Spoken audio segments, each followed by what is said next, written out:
भारताच्या स्वतंत्रता लढायात अनेक थोर विचारवंत, समाजसुधारक आणि न्यायप्रिय नेते घडले. त्यापैकीच एक होते न्यायमूर्ती गोपाळ कृष्ण गोखले. एक महान देशभक्त, समाजसुधारक, शिक्षक आणि न्यायपूर्व व्यक्तिमत्व म्हणून त्यांनी भारताच्या नवजागरणात मोलाची भूमिका बजावली. गोपाळ कृष्ण गोखले यांचा जन्म 9 मै 1866 रोजी रत्नागिरी जिल्ह्यातील कोटगिरी नावाच्या छोट्याशा गावात एका मध्यमवर्गीय चित्पावन ब्राह्मण कुटुंबात झाला. त्यांचे वडील अत्यंत धार्मिक आणि सुसंस्कृत होते. बालपण अतिशय गरिबीत आणि अडचणीमध्ये गेलं, पण शिक्षणाची ओढ ही त्यांच्या आयुष्याचं केंद्रबिंदू होती. लहानपणापासून त्यांना अभ्यासाची आणि न्यायाच्या मूल्याची आवड होती. त्यांनी पुण्यातील डेक्कन कॉलेजमधून पदवी मिळवली. इंग्रजी भाषा, अर्थशास्त्र आणि भारतीय संस्कृतीचा अभ्यास त्यांनी खोलवर केला. शिक्षण घेत असताना त्यांनी महादेव गोविंद रानडे यांच्या विचारांनी प्रभावित होऊन समाजकार्य आणि राजकारणाची वाट धरली.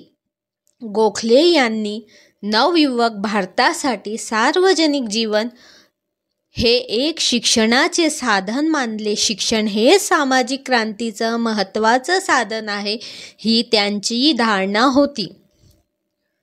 म्हणून त्यांनी सर्व्हंट्स ऑफ इंडिया सोसायटीची स्थापना केली, जी युवकांना राजसेवेसाठी तयार करत होती.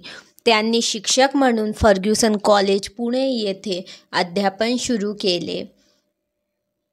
त्यांच्या प्रबंध स्पष्ट, नम्र आणि सखोल ज्ञानाने युक्त असे अनेक विद्यार्थ्यांचे जीवन घडवणारे शिक्षक म्हणून ते ओळखले जातात. महात्मा गांधींना देखील गोखले हे गुरुस्थानी होते. गोखले हे भारतीय राष्ट्रीय काँग्रेसचे एक प्रमुख नेते होते. त्यांनी शांततेच्या मार्गाने ब्रिटिश सत्तेशी संवाद साधण्याचा मार्ग निवडला. त्यांनी ब्रिटिश पार्लमेंटमध्ये भारतीयांचे प्रश्न आणि दुःख अतिशय सखोलतेने मांडले. त्यांनी इंग्रजांकडून कायद्यात बदल घडवून आणण्याचा, आर्थिक सुधारणा करण्याचा आणि शिक्षण प्रसाराचा प्रयत्न केला. ते सदस्य होते इम्पिरियल लेजिस्लेटिव्ह काउन्सिलचे, जिथे त्यांनी गरिबांचे, कामगारांचे आणि सामान्य जनतेचे मुद्दे ठामपणे मांडले पोहोचवण्यावर भर दिला. त्यांनी भारतीय अर्थव्यवस्थेची स्वाध्याय हे स्वराज्याच्या दिशेने एक पाऊल मानले.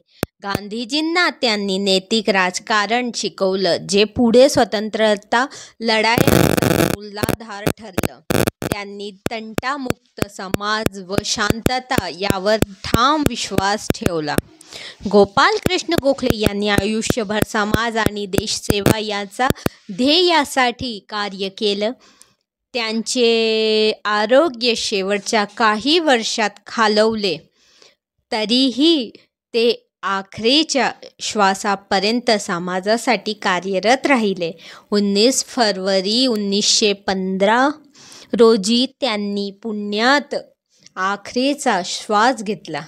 त्यांचा मृत्यू संपूर्ण राष्ट्रासाठी एक मोठी हानी होती. गोपाळ कृष्ण गोखले हे त्याग, सेवा, शिक्षण आणि न्यायाचे प्रतीक होते. त्यांचं आयुष्य हे आजच्या युवकांसाठी एक प्रेरणादायी दीपस्तंभ आहे. त्यांनी दाखवलेली शांततेची आणि शिक्षणाची वाट ही समाज परिवर्तनासाठी आजही उपयुक्त आहे. देशाची सेवा हीच खरी ईश्वर सेवा आहे. शिकलेले माणूस हे समाजातला सर्वात मोठा बदल घडवणारा असतो. गोपाळ कृष्ण गोखले यांचे आयुष्य म्हणजे कर्तव्य, विचार आणि समर्पणाची अमर गाथा आहे. त्यांच्या कार्याचा वारसा आपल्याला शिक्षण, समता आणि सेवाभाव याचा संदेश देतो. जय श्री स्वामी समर्थ. व्हिडिओ आवडलास तर व्हिडिओला लाईक करा, चॅनलला सबस्क्राईब करा आणि शेअर करा. धन्यवाद.